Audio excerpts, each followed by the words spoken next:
儿子常常在家里也会不一定叫我妈妈，他会叫我陈老师。就是说，因为在这个我觉得很多老师跟家长他常常就是我想我在这个部分有一个优势啦，好，就是说，比如说我们去跟家长规劝的时候，家长会说你又不是我们。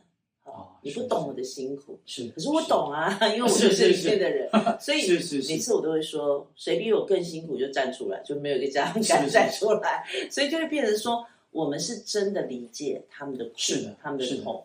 那为什么就是说，我觉得我们在我们这个领域里面，也真的有很多就是自己是老师，可是他自己也是身心障碍的母亲。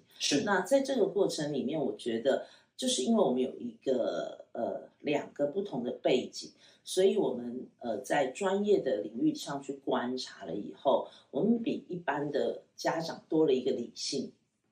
也就是说，因为我们有职业上的一个专业嘛，那家长他其实可能很多完全只有爱心，就是因为他是我的孩子，所以我舍不得。对。那可是当在我们在教育的立场上，我们需要舍得。就是舍得去让孩子跌倒，舍得去让孩子爬起来。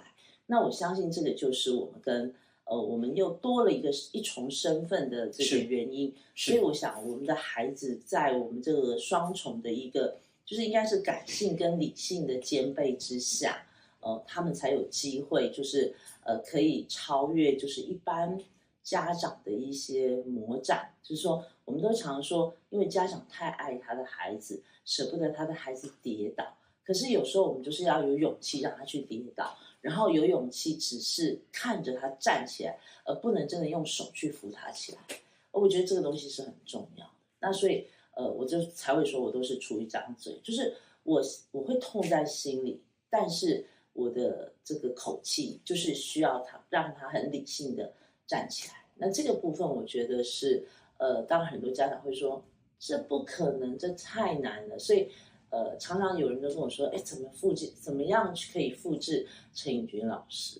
就觉得这太困难。其实我觉得是说，在教育孩子的立场里面，我们不能只谈教育，我们要谈的是社会，就是说他如何透过商业社会的这个角度、企业支持的这个角度，就是说我常会跟家长说，我们不能只看眼前，我们要看。这个行为教育，就是说我们让这个孩子去发展这个行为教育的话，这个孩子20年后，这个行为教育的养成会变成什么样子？也就是说，我现在特别的支持他，这个支持在20年后，他所产生的是正向还是负向？可是我们很多家长只看到眼前，哇，他就是等于跌倒了，他就是我的宝贝，我很心疼他，我舍不得他，可是他都没有想到20年后是什么样。比如说，哎呀，他现在吃饭就是吃得很慢，所以我就拿汤匙喂他。那喂他的这个20年后，他是独立自主吗？就不是，他就会变成一个依赖。是，对，好，现在他不会这个扣子，我就买 T 恤给他穿，可是他手部功能20年之后。他就完全没有发展起来。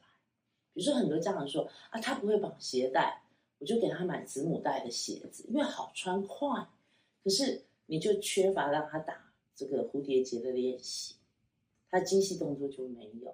所以放大20年后，这些原来是爱他或者是方便他的法门，却变成阻碍他前进的动力。所以我就说，我常跟家长说，很多事情我们要有远见，是对，而不能只静观。我们现在的这个教学场域是在大稻埕，那因为大稻埕本身就是一个文创非常丰沛的地方，所以我们在那个地方就是进行很多的创作，然后我们是沿着台湾在旅行的。哦，很棒很棒，对，我们就是从我自己的家乡头城宜兰开始。然后我们可能就是也有原住民的元素，我们就会到乌来是新北的乌来，很棒很棒。我们想要像我们今年来的作品是，我想要了解这个泸州，因为泸州有很多生态，是然后它有邓丽君的小城故事，是的，对，所以我们就会把这些元素引进到我们的创作。那一般来说，很多自闭症的这个艺术创作。他们比较是在家里面可能看着照片仿画，或者是静物写生，那就是跟一般的艺术家创作一样，他比较局限在自己的世界里面。那自闭症的孩子，他其实缺乏是人的沟通，我们就尽量把他带出去，是，然后我们尽量用一些比较友善，他的时间比较多的这个人，因为我们现在社会很繁忙，大家其实没有很多的时间去陪伴，那我们就去盘点，在这社会上可以陪伴他们的人是谁。那我们就发现，哎，老人，就是说我们社区据点的老人，或者原住民文件站的老人，他们是有时间去陪伴新奇儿的。那新奇儿也刚好可以借这个机会去陪伴他们。那或者是二度就业妇女，她本来就在家里，那她要出来再重新走入职场的时候，她会担心，她会害怕。那刚好我们的孩子就可以变成他们最好的这个转接的这个对象。比如说他们要做导览解说员，那先讲给谁听比较不害怕？讲给新奇儿听比较不害怕。是，对，那他就会变成是一个很好的媒介。是，原住民朋友他们也是比较天真奔放、自然的，是，那他们就很适合变成我们新奇儿友善的一个对象。因为你知道那个爱是可以分得出来，是，即便他很钝化的人，他基本上你觉得他对你的爱是不是真诚的？是不是友善的？那是不是变成他的养分、他的动力？这是很清楚。是，对，所以我们就透过这样子的跟人的接触，让他们慢慢接触到有善意的人，慢慢对这个社会有信心，然后也了解社会是这样接纳他。